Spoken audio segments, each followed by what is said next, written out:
करे जा हई बन ठन के कहां जतरू हई बिजली कहां गिरी एना की तारा दत्ता के करे जा पर गिरी और कहां गिरी। अरे ढेर मत बोला बोलब ना। अरे होई देख रे बढ़ के बोलतिया लागत की कर लभर बा एमे कौन शक लागत का। अरे तनी बताओ तनी भाव में बताई है। आओ सुनो ढेर जदी हाँ ढेर जदी बोलबे तो रख दी चीर के हम तो पटौले बानी लइका कोईर के।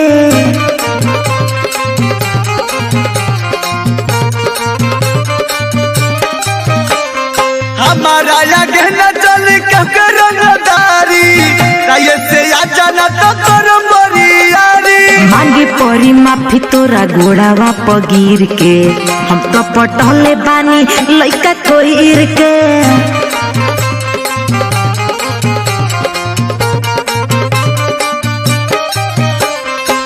अरे बाप रे बाप कहीं की काहे इतना बोलतिया तो काहे ना बोलो का हमार लभर तहर से कम बा का।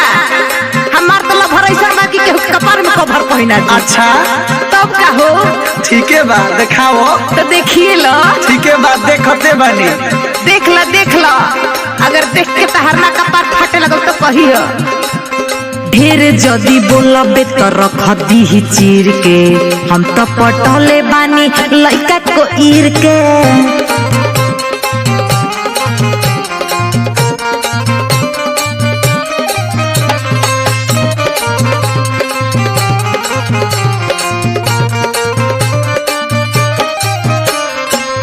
अरे सुनो सरे यारवा हई देखो तो एक काज में कौन लभर हो कि इतना ई बढ़ के बोलतिया काहे बउआ ना बोलो ना बोलो पैठी बुलेट जब बांधेला पगरिया खाटी मरद मोरा लागेला सावरिया।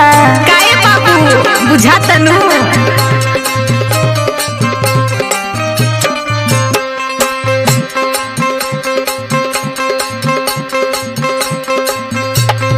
हम तो ये जन होई रंगदार हो रोटी में चाल हो कोई जाई प्यार हो छेदे कोई दी तोहारा शरीर के हम तो पटौले बानी लइका कोईर के।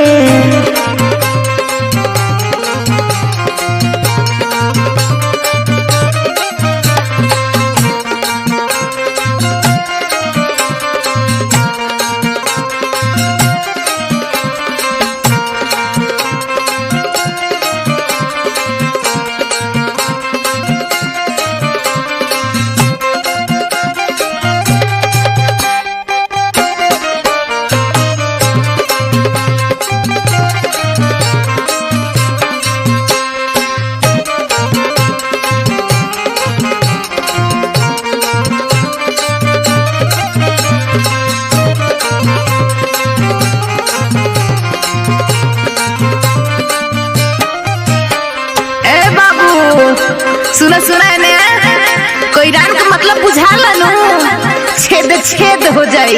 अरे बाप रे बाप ई तो डरवाओ तो भी अरे ए सुनो हम भागम ना छतरी के 6 बुद्धि बभनु के 12 कोईरी के 1 बुद्धि पटकी के मारो।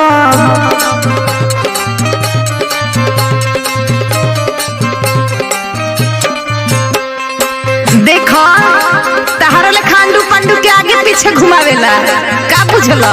छोड़ता नी हाथ मत को दा हमर गलती चलनी ना बाटे कुसवा हज के चलती। ढेर जदी बोलबे तो रख दी चीर के हम तो पटौले बानी लइका को ईर के का बुझला।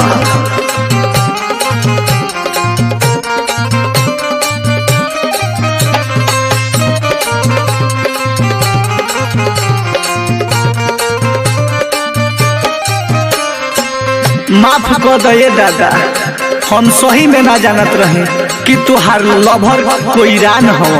तब जान गिला नु जब सीधे रास्ता ना पो। अरे अभी खोड़े ना भगले अमर जितंगारी के परी जई है गोड़ रे रॉकी कुसवाहा से जन बोची जाई तोर रे।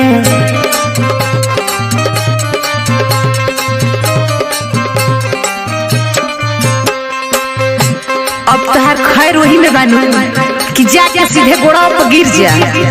नाम बड़ी सुन बनी उहो दुनो वीर के ने दहाड़े उपकल चिर के कौनो हरवलस न हमारा हो वीर के हम तो पटौले बानी गुली कोईर के।